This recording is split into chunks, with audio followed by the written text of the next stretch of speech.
at the 2022 National Senior Games, Plantation Aquatic Complex in Florida. As you know, the Senior Games are for those 50 and above. There's all levels with some of the younger guys that are maybe college swimmers to people that just swim to keep in shape. But it's really the training that keeps you fit, and the competition, which is fun to see friends, make new friends, kind of keeps you motivated to do this. And you don't have to drive off of the blocks. You can go off the side like these men. And again, you don't have to be fast. You just have to enjoy it and get out there and do your best. We like to interview people at these events, so we try and interview people, what this has meant to their life and how they've overcome obstacles. And we've also, you see some fast swimmers, big, the flip turns and everything, but the whole purpose of the Redefining Aging is to enhance the quality of your life, and through the testimonies of others, we think that can be a tool. At the 2022 National Senior Olympics, Fort Lauderdale, and I had the pleasure of just meeting Anthony Abbott, correct? Correct. Anthony Abbott, a little bit of soulmate in the military, or of course he was in the Special Forces, a little bit above the airborne, but Anthony, tell us a little bit about your military and your professional, and how you, I understand you even train coaches, for athletic events and stuff, so it's very appropriate for Redefining Aging. Love to hear your story. Okay, well, I thank you. Basically, I had gone through infantry officer candidate school, and went to airborne school and jump master school and ranger school and pathfinder school. I love it. And then I went off to special forces, went to language school for Vietnamese, and then in 67 and 68 I was a combat veteran in Vietnam with the 5th Special Forces Group. After that, I had a 3-year tour with the 8th Special Forces Group. I went to language school for 6 months for Spanish, then down to the 8th Group in Panama. While I was there, I worked with the Organization of American States as an observer during the Honduras and El Salvador conflict, commonly called the Soccer War back then. And, yeah. I was a commanding officer, commandant of the 8th Group Airborne School. I also was a qualified rigger, so I went to Venezuela to teach a course in parachute packing, maintenance, aerial delivery. I'd also been to Halo School, a high altitude, low opening. In fact, I have over 1,000 parachute jumps over all together. Gosh. I feel, I had like 30-some sport jumps, and I think, 40-something military jumps. And, I never met anybody with 1,000. Well, there are people out there now with 4,000 and 5,000 jumps, believe it or not. Yeah. I had been a commanding officer of underwater operations in Paris Scuba Rescue School, and then our team also doubled as the Apollo recovery team for Central and South America. That led me to later working with the organization that developed the exercise program for NASA and the Apollo missions. I had gone on and gotten advanced degrees. I did my undergraduate degree at Princeton University. Then I had 2 master's degrees, one of which was exercise physiology, another in social work, and then a doctoral degree to teach in the area of exercise physiology. Wow, what a perfect person to talk. Well, of course, you're in phenomenal shape, but to talk to somebody about the benefits of maintaining a fitness level for your quality of life. I mean, you've seen it, you teach it, and you know it. From the head. Well, if you saw my MRIs, you wouldn't say I'm really. I've had 3 spinal surgeries, but that's as a result of all the parachuting that I did. Yeah. Oh my God. Most of it was halo jumping, where we jump up to 30,000 feet with combat equipment and oxygen. Oh my gosh. So, I jumped. I was on the sports team. We jumped with little oxygen tank, oxygen tanks, get that. And I jumped a C-141, and stupid me, as a stick leader, I dove out of the door and wrapped up in the chute. I wrapped up. Missed the drop zone. It popped about maybe 400 or 500 feet, hit a truck, went on the ground. I thought the rigger had made a mistake, and it was my brain that made the mistake. The Lord was watching after me. Well, I would say so. That's a very serious incident when something like that happens. You're lucky to have come out of that. I know. Lord had plans. I'm the president of Fitness Institute International. Oh my and I've had it for over 40 years. And basically, we're involved with a fitness program for corporations, fire departments, law enforcement. But primarily, teach a lot of courses, train people to become personal trainers. In fact, we put individuals through 360 hours of training, a lot of hands-on practical. In fact, our certification has become recognized as the most legally defensible personal trainer certification in the country today. Wow. That's And unfortunately, one of the things I spend a lot of time doing now is expert witnessing in litigation cases. People have been injured and died. In fact, I've been involved with over 40 cases of people dying in fitness facilities. I'll be darned. And it's a real problem because it's a totally unregulated industry. So all these supposedly personal trainers out there may be certified, but they're not qualified. That is amazing. And I've never heard that before. Well, their heart may be in the right place, but unfortunately the brain is not. Yeah. And so unfortunately we have a lot of self-appointed fitness authorities out there who, again, although they may be well-intentioned, don't have the kind of knowledge base and skill level to be really competent professionals. So I never thought about that before, but it makes a lot of sense. we say you may be certified does not mean you're qualified. Yeah. What are the things that people need to watch out for if they're entering into a fitness program and they got a trainer that's like you say, you know, he's certified but not qualified? The most important thing is how much of a screening process do they do? Okay. Do they really do Heat 3 is in the water. These women are the fastest seeds of the women 75 to 79 years old. Heat 4 of the women's 200-yard backstroke. We don't want to compete with that. Blocks at this time. Heat 4 of the women's 200-yard backstroke should be behind the blocks at this time. So the concern here is, do they do a health history questionnaire? Okay. And from that, they can determine, you know, not only the questionnaire, but do they do such things as taking blood pressure? Do they measure lung function? That helps determine whether the individual needs a physician's clearance or whether they're then ready to go on to what we call fitness testing. And this is where you test an individual in many different areas. We look at their percentage of body fat, muscular strength, muscular endurance, flexibility, range of motion, and most importantly, their aerobic capacity. Okay. And from that, we can then determine the kind of program that we'd like to put a person on. So we can basically design a program that really meets their capabilities. Where are you located?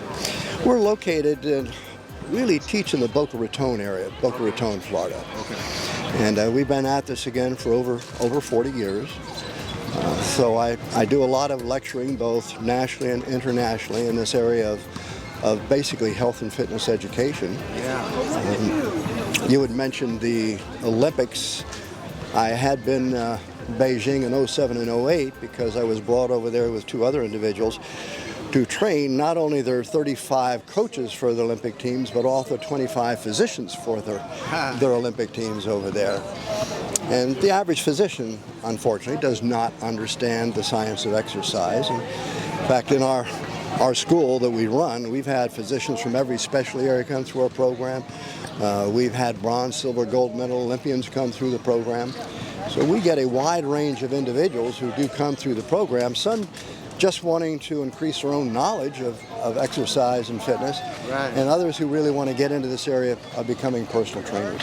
Yeah. Yeah. What would you say to the person who happened to tune into this channel, who's listening to you, they've been on the couch a number of years, they realize that their quality of life has been drastically reduced from, you know, overweight, whatever. Yes.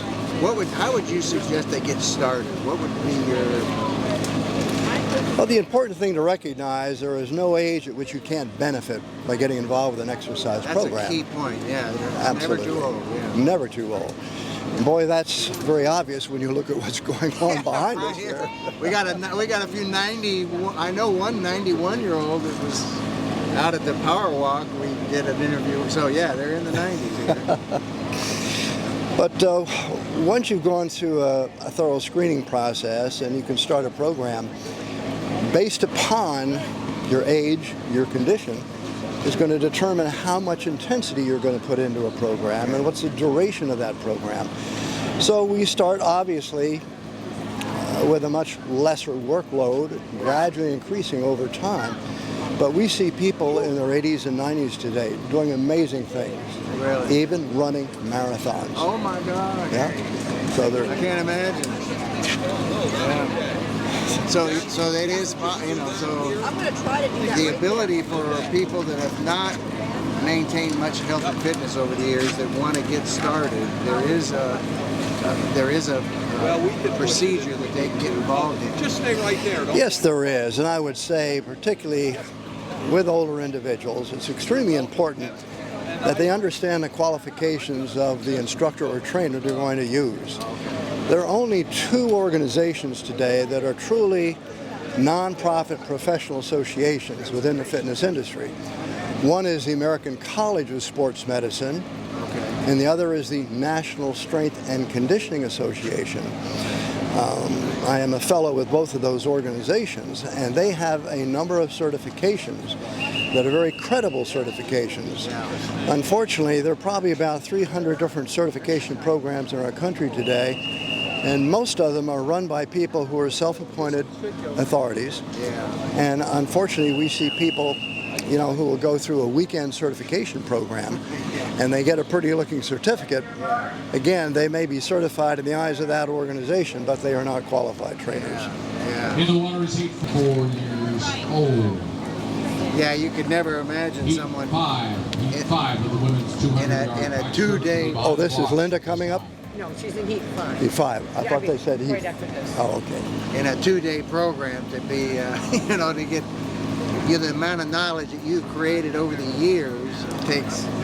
Well, it's not only a matter of knowledge, it's a matter of developing skill levels. So, for example, can the individual, as I said before, take blood pressure appropriately? Yes. Do they do lung function testing? Do they know how to do body fat testing appropriately?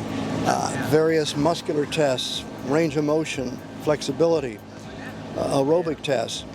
And then, what is their skill level when it comes to teaching people, for example, how to use various equipment in an exercise facility, whether it be aerobic equipment like a treadmill or a stepping machine, or strength training equipment. And so, for example, just in our strength training conditioning course, half of our course is academic in nature, but half of the course is at different fitness facilities where individuals learn how to teach people to use equipment correctly, because at the end of the course, they have not only a very comprehensive written exam, but they have a one-on-one with an examiner who takes them to different pieces of equipment that they've never seen before. They have to show the examiner how to set up an equipment, making all the adjustments and the alignments, highlighting range of motion, safety considerations. Then the examiner gets the equipment and makes intentional mistakes, and they have to pick up the mistakes that the examiner made and do it in a time-efficient way. So again, we do that along with fitness testing, where they have to demonstrate their ability to actually do testing. Can you take a person's heart rate and blood pressure accurately while they are exercising, which is important.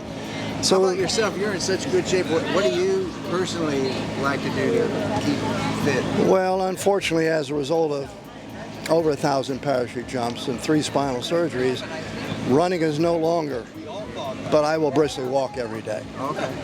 And then do muscular activities as well. Yeah. And so that's what I do, and turn 83 next month. 83. 83. Yeah. Dance with your own. And I'm still. I love it. Well, and the other thing we really like to talk to people about is what drives you. What's your spiritual belief? What motivates you? You know, in those areas. Well, actually, if you look at our brochure and our logo, you will see on it there's Nichthus. Okay. And the reason is we do implement within our instruction Christian beliefs. Right. So whether I start talking about the concept of evolution versus creation, or I will talk about such things as abortion, I will discuss these areas that are of interest, you know, to Christians, and in a way try to plant seeds within our students. And we have been very fortunate in that respect. to have a number of students who have come to the Lord. I've even baptized a couple of them. Is that right? I love it. Well, you know, Jesus said, I'm the way, the truth, and the life, and no one comes to the Father but through me. So there's no plan B. There is absolutely no plan B. And I think it could not be more specific. And there are not multiple ways. Right. There is only one way. And I try to find all the other ways and realize Jesus is the only way. And we try to not only motivate people to enhance their quality of life through physical things, but we really want them to know the most important thing in life is your spiritual dimension. I mean, that's we're talking eternity, you know, there. We're not talking about the short amount of years we spend on this planet. Well, when I am lecturing to my class, when I get to the area of evolution and creation, I tell my students, this is the most important thing you're going to hear from me throughout the 360 hours of instruction that you're going to undergo. And that is the fact that evolution is scientifically impossible. Yeah. As simple as that, impossible. And then we can look at the authority, the manuscript authority of the Bible itself. It's overwhelming, and you get to that point where you just can't argue it. And the second biggest manuscripts is Iliad, which has a couple of hundred. Whereas the Bible has 24,000. Absolutely. There's no comparison. Yeah, no comparison. I hate to admit it, but years ago I had been a non-believer. Sure. Hey, I was. And very frankly, a student of mine challenged me years ago to read this book. More Than a Carpenter. By Josh McDowell. Josh McDowell. So I said, well, I'll read it, and then I'll turn around and refute everything in it. Right. After having read that book, I said, you know, maybe there are a few things I need to look into with a little bit more interest and determination. And that led me to the Institute for Creation Science. Oh my gosh, yeah. And that in turn made a real believer out of me. So between Josh McDowell and the Institute for Creation Science, which is run by Tom DeRosa here in the Fort Lauderdale area, I finally said, you know, there are only two reasons why you don't believe. One is ignorance, and the other is pride. Yeah. And I could no longer claim ignorance. No. I love it. That is so powerful. And my wife and I were the same way. We just want people to know the truth. The truth sets you free, you know, as the Bible says. It does. It sets you free in so many ways, and particularly in a day and age with all the frustrations and stresses that we have today. I think you can't find a better stress reducer than the Lord. Yeah, the peace that surpasses all understanding. And that's something. Yeah. Then just get ready to start. That's true. Well, God bless you. Thank you. That was such an inspiration. Thank you for your time and your expertise. And maybe we'll have some more time. Well, I can't thank you enough for what you're doing. Well, thank you. Blessings. God bless. Good. We want to thank you for watching RedefiningAging.us. I'm John Disterdick, your host. And our goal for the series is pretty simple. We just want to enhance the quality of people's lives. So if you know of an event that you think would be one for good for us to cover, please fill out the form on our website, and not only the event and what it is, where it is, when it is, and if there's a person you know that you think would be a good person for us to do a testimony on in some event, please let us know. And if you want a fuller description of my testimony, you can either go to johndisterdick.com and look under ministry, or you can go here at RedefiningAging.us. We appreciate your viewership. God bless, and hope to see you on more shows.